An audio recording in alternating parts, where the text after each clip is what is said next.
So I'm here with Richard. Thank you so much for being here. Thank you, and Gwen. we are going to talk about the Enduro. So in the AFS range, what was the need for creating the Enduro? Well, the need was actually to trying to link together the turnability of those hyper wave riding foil like the Silk and the immense glide of pure HAs and all those kind of foil which are going to be absolutely great for winging, going upwind and things like that. And the new 750 Ultra? Absolutely, yeah. But trying to mix it up to make it as fun turning and as great for gliding also. Yeah, so it's kind of like, of course, with the aspect ratio, we are sitting in between a Silk and an Ultra with aspect ratio 11 across the entire range, 700, 900, 1100, 1300. And how do they feel? Well, they feel extremely glidey, that's for sure. Those foil are actually pretty thin compared to a lot of foil on the market around those aspect ratio. But they feel turnable also. So the sweep back on their tips here is going to help a lot to get it to be able to be driving nicely and to be forgiving into those turns. And it's pretty fast also for an HA model. Like they don't tend to saturate into high speed, even though they are not racing foils, obviously. They have a great top end, so you could put them in pretty much any situation and have a great ride for sure. Yeah, so I've been riding the 700 and the 1300 quite a bit actually so far. And I would say, you know, my favorite foil of all time has been the 800 Pure. Sure. Just because of that speed and glide. That really, like, I feel like that's the most like unique feeling with this foil of like clearly unrestricted glide. You know, like when you are going through the water, you don't feel any resistance. So, but you know, you compromise, of course, a bit on like the low end. It is a foil that's like more technical and it's not going to excel at slower speed. And those kind of like are, you know, a bit covering that gap of like, you know, giving you a tiny bit more low end. So that's what I love about it. Taking a bit of that low end from the Silk, but keeping that speed from the Pure. And now I would say like, I kind of feel like that, like the few runs I got on the 700 is combining everything I want in one foil. I agree. So, but yes, they are like, I would consider them as like pretty fast foils. So, you know, you have to consider that when you pick the size. You know, if you are, like, don't think that like a 900 or even a 1300 would be slow. Like, you can take the 1300 on a downwinder and it would probably keep up with a lot of conditions. I agree. Yet it's going to be easy to ride. Of course, it's a big foil. You're going to compromise on some aspect of it, but in terms of like the glide, you're going to have it. And the range is huge. So that's the main factor, I think, compared to a lot of design that we would have done a couple of years ago. It's like when we would go high aspect or with a foil with a decent low end, you would expect the high end to be pretty bad, average, Yeah. I would say. Yeah. And now on those type of design, new generation design, you're not compromising much, I feel.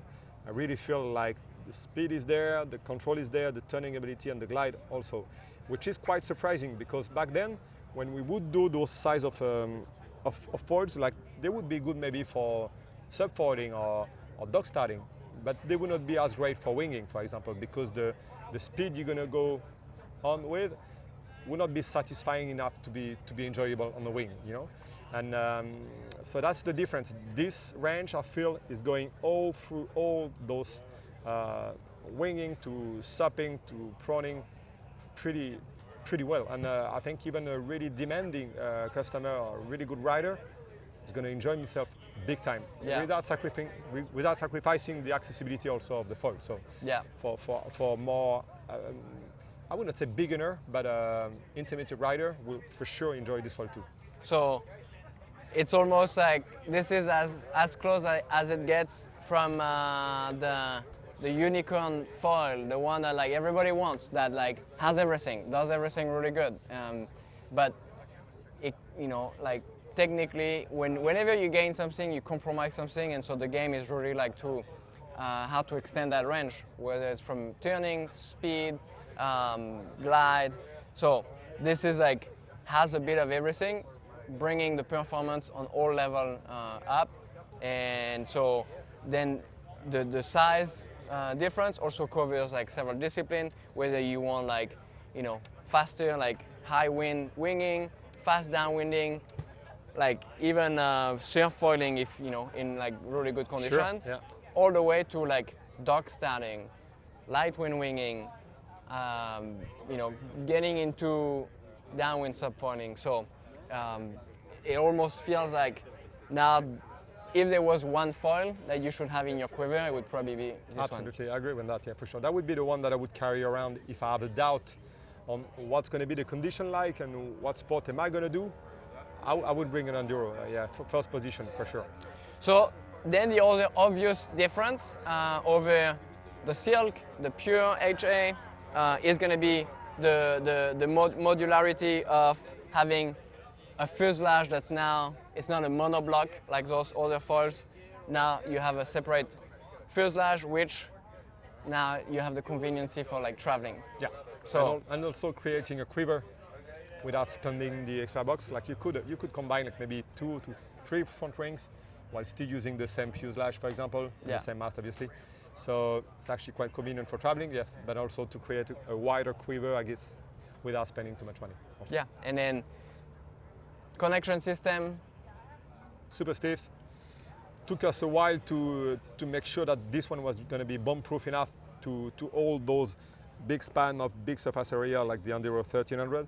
And we are more than happy to the level of stiffness that we create on that, and still really light as well. Also, so lightness and stiffness for those big foil are pretty important. And I think we dialed in. There's 2-step position on it in the back to make it feel exactly the way you want it, and there's plenty of choice on the tail wings also that you could add on those Enduro, and to make sure that it's going to fit your needs, basically. And 2 sizes of fuselage, but what's different is the tail is almost at the same distance of the mast. What really changed is the position of your front wing. So when you get it's a 650 millimeter fuselage or 680 millimeter fuselage. So your pretty much the back will not change. When you get the longer fuselage, it just extended your front wing further forward. What is the reasoning behind that? Well, to decrease the torque actually on the mast, so that's especially the case, I would say, for the 1300, maybe the 1100 also. That's going to get obviously the front wing closer to the mast, so it's not going to pull as much on the mast. Easier to get better control for those big sizes of foil. Even though you could use the medium fuse with those big ones, I guess most customers which are fully into their dock starting and that want those crazy turning ratios with the big foils, they will probably like a bit more the shorter ones. Yeah. So, and then the longer fuselage could like maybe add a bit of like glide to a small foil, which on a smaller foil you might not necessarily need the short fuselage because it's small, it's already going to turn really good.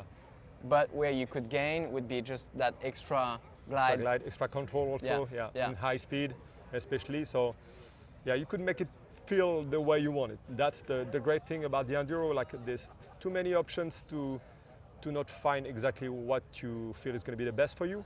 And I'd say also that actually I'm changing sometimes position of the stab depending on the condition. What am I going to do? Is it going to be proning? Is it going to be winging, high speed, low speed, more turning? It's like you could fit the need of your day, and without going into any crazy complicated setup. Like just you unscrew your stab, you put it backwards, or you change your fuse if you feel like it. Nice and easy. Perfect. So basically, if you go with a smaller one, you might benefit more from like a longer fuse, and then if you go with the 1300, 1100, 1300, you might benefit from the shorter fuse, but ultimately they all work together, so it's nice to like test it and see like you know, what you feel. Absolutely. In terms of stab, they work really well with the HA silk stab, 38, 40, 43. Yeah. Some stuff in store that you can share. I think 38 would be most people's choice for the 700 Enduro. For the 900, most people would ride the HA40, and you could put the HA40 also on the 1100 actually. Yeah. And the 1300 most of the time would be ideal on the 43 HA. You could fit some other stab of the range also on those foils. They work fine with it. And I was going to put a word on the range of those different foils. If you have to compare them with a popular foil like the Silk, I'd say that the Enduro 700 comes close to the range of the Silk 850. The Enduro 900 comes close to the range of the Silk 1050. If you had to compare the pure 1100, the Enduro 1100 to the pure 1100, the Enduro 1100 has a bit of a better low end, but it's pretty close from the pure 1100. And then after obviously the Enduro 1300, it's a way bigger foil, and this one would be more comparable on the lift of the Evo 1450 to 1650. Yeah. I'd say. What I felt to me when I rode the 700, it was it had the speed and like what I love about the 800 pure, but it had the turning of the 850 Silk. Yeah, absolutely. So best of both worlds. Perfect. So that's it. That's the Enduro. Very exciting. Probably most exciting foils that for this year to me. So check it out, wingfoilprocenter.com. And thanks so much, Richard, Thank for you, Gwen. sharing your knowledge. Thank you.